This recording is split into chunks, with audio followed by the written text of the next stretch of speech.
What is up, people? If you are a regular viewer of my channel, then hey, I guess. If you are watching this from Six Prizes, my article, welcome to my channel. This is basically a place where I upload videos usually once a week.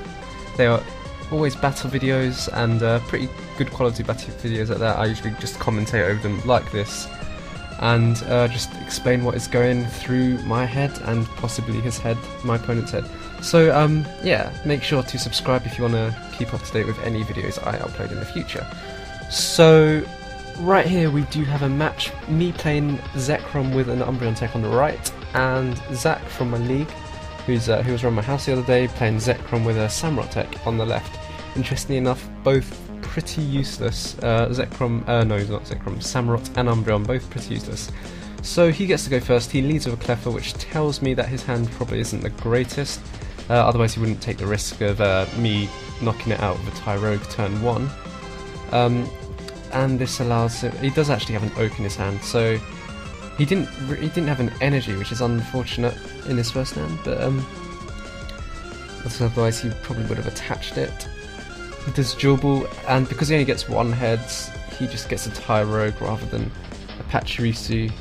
Pachirisu Shaman, part of a Pachirisu or Shaman combo, because he is actually just going to eat his hand away, and the Tyrogue will mean that benching the Tyrogue doesn't really hurt him unless I do reverse it, and it's an easy prize then. But I'd rather reverse swap Zekrom's, to be honest, so it's a pretty safe play on his part.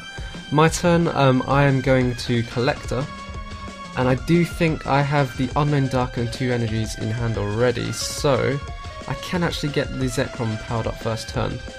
So I'm going to go ahead and bench the Unknown Dark, get the Special Darkness energy, which I play because of the Umbreon, otherwise by all means use a basic Darkness energy in your decks. And at this point I'm going to reversal. I do get a heads, which is pretty much one of the only heads I get this match. And I use Pachirisu's self-generation, attach Darkness energy to Zekrom, and then right here I realise, wait a minute, I do not have a plus power and I have no means of getting a plus power. Because I did actually have a Juniper in my hand, so I was thinking, you know what, just move the energies onto Zekrom and then Juniper, and hope I get a plus power. But I forgot that I'd already used the Collector this turn, so I am just going to move one energy across and Outrage, because I don't want to power up his Outrage for a return KO too much. So a bit of a fail first turn on my part. His turn now, he's going to Dual Ball. He does actually get the Shaman and I believe another Zekrom.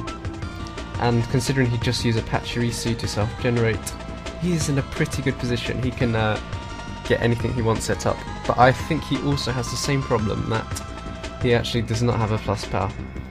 So at this point he's going to Shaman, and this is a really hard decision for him, because he's either got to take the risk that he gets a plus power with a Juniper, or just play safe and put the energies on the bench Zekrom where the energies are safer.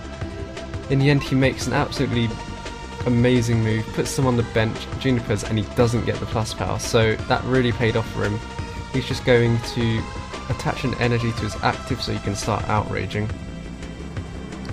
And he does actually reversal, and this I do not agree with what he does here. He's going to reversal and get the heads, and he's going to bring up my Pachirisu. I think if he brought up something like the Unknown or the Shaman, he could have outraged that, and I would have had to leave that active, because it's basically dead. And I don't want to waste an energy attachment retreating it, but I already have the energy on the Pachirisu. I think his thought process was, if I can take out this Pachirisu, I can take out an energy attachment, but he would have done that more efficiently had he knocked out or brought forth a Shaman or an Unknown. So a bit of a bad move on his part, in my opinion, because I can actually just get the Zekrom out now. And I do play a bit aggressively. I don't play games, I just I go straight out there with a Zekrom and start knocking stuff out. So I do Bolt Strike, knowing full well that he probably will return the KO, and I'm going to have to start manually attaching to my Zekrom on the bench for a while. So his turn, he looks very well set up over his side, and he is indeed going to retreat and knock out my active Zekrom with his own. So he is in a very, very commanding position, and unless I can get some Pachirisu Shaman shenanigans, I can't really do anything. I double reversal and get double tails here. I think what I wanted to do is just bring up his other Zekrom, because it would have just been sitting there, and I can just wait for him to do something until I do something myself, because I just need to be attaching energies after turn after turn, turn after turn. So that doesn't quite pay off. He's gonna reversal, gonna try and bring up my Zekrom in order to stifle my attempts at a comeback, but he, luckily for me, that is a very crucial tails. I think he did have the plus power as well, so he's just gonna outrage for 60 there. My turn, and I do have the energy, so as usual I will attach it, and I go for the Juniper, which was, I think, quite a hard decision. I don't know exactly what was in my hand, but I did think about that for a second.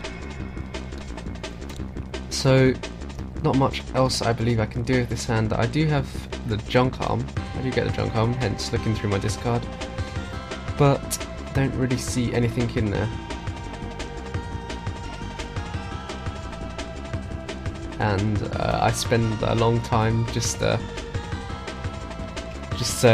passing, because I'm getting quite frustrated at this point, because he has taken full control over this match. He has got a fully powered up Zekrom active, he's got one pretty much set up on the bench, and then he makes quite a weird move.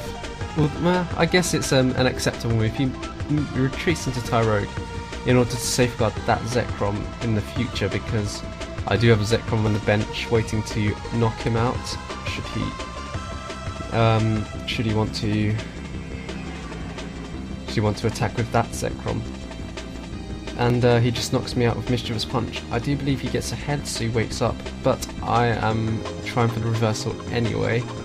I'm having to even Junk Arm energies to get this reversal, and I believe I get a Tails, which is pretty typical. I do have another Junk Arm, and I have to get that reversal. I need the reversal because I need to kill these Zekroms, and it's just not happening. So I just plus power, because I'm gonna be refreshing my hand, and I do get another Junk Arm, so I discard a Juniper and a Collector, which are two pretty huge cards. Well, Collector's not that useful anymore. I get another reversal, and I'm wondering whether or not to play it now. I decide not to, but as you'll see in a sec, I do. And I announce the outrage to knock out a Tyrogue in a second, but then I think, wait a minute, can I just try that reversal again? So he does. He's nice enough. It's only friendly after all. He lets me take it back, even after seeing the prize. But he does let me take it back, and I say, actually, can I actually try that reversal now? And I try it, and it's another Tails. So we just play it on as if I just knocked out his Tyrogue. So yeah, that's quite unfortunate for me. At this point he attaches an energy to his other Zekrom. I don't know why he didn't attach it to his already powered up Zekrom. I presume he just didn't have the plus power to be knocking me out in one shot. Although I do have damage on myself. Oh no, that's the damage he has done from Tyrogue. So he does just promote the Tyrogue and do 30 to me, so he can knock me out with one hit pretty much from here on in. So I do go ahead and Juniper. This time hoping to get something, but I don't really get anything useful, so I'm just going to start powering up that benched Zekrom and outrage for another knockout. So at this point, even though I'm in quite a bad position, I am ahead in prizes 3 to 4. I think 3 to 4. It might be 3 to 2 depending on how he sets out his prizes. But anyway, he's going to promote his Cleffa because it has free retreat obviously, and then he does have the fully powered up Zekrom at this point. He's going to knock me out with Bolt Strike and really put me under pressure now. So I believe I do not have much to do. I Pokemon Communication, I think, just to put a couple more cards into my deck, because my deck is looking very thin over there, if you can see. I go ahead and attach another energy to my Zekrom, one more turn until it's powered up. And I do have another Zekrom on the bench, so if I can get another Pachirisu and Shaman going, then that would be very nice for me. But in the end I am just going to have to pass because there is not much I can do. That does knock out my Pachirisu, but I do have the energy, so I am going to be able to revenge KO him, which is quite nice. But I'm also thinking about the long term. I need to be defendering at this point. Defender is so good late game because it essentially ensures that your Zekrom can take 2 prizes, and when you've only got 2 or 3 prizes left, that is very important. And if you're pretty sure that you can get another prize later on in the game with 3 prizes left, then by all means extend your defender resources. So I'm looking to see if I have any in my discard. I do, because I junipered one earlier on in the match. And I'm going to junk arm to get that defender back. So I junk arm, get rid of a super scoop up and a plus power, as they are both pretty useless to me at this point, except for knocking out a Cleffa with outrage or something like that. And I double defender that Zekrom, really safeguard it from opponent's attacks next turn. It now pretty much has 170 HP, so it's quite a tank. And he has nothing he can do. He's not gonna bother touching me with his Zekrom, so he's just going to eek, and he is very unlucky. He gets the heads on the sleep, so I think at this point I'm still going to be trying to reversal that Zekrom on the bench anyway, so I don't know if that sleep actually mattered. Oh, he did fall asleep, never mind. Don't pay no attention to me apparently. I do have the Pachirisu and Shaman, so I can power up the other Zekrom, and I get a reversal heads finally, and that allows me to take out his last threat of the game. He does actually, interestingly enough, have another Pachirisu, Shaman, Zekrom combination coming up, so he still has some input in the game, but he knows without playing defender, there's no way he can safeguard himself from any of my Zekroms, so it's pretty much winding down to good game now. He's gonna power up this Zekrom in a second. So he's going to power up the Pachirisu, Energy Search, which is a dubious card in my opinion. Energy Search, a World Championship card, which as everyone knows, Lightning Energies are so hard to come by apparently. So he attaches, he uses that as a proxy. He's going to Shaman over the energies, and then Cleffa Eek, hoping to get some resources like reversal or anything like that to just hopefully save him the game, but no can do. He does wake up, and that is the game, as I can just knock him out of Bolt Strike. So yeah, very very good match, Zach. It was a very tight match. You played well, and you made it very hard for me. And yeah, so yeah, if you're watching that from 6 prizes, my article, that is pretty much how Zekrom works. That's pretty much how straight Zekrom works, to be honest. Never mind with the Umbreon tech. It's a shame I couldn't really show how effective that can be.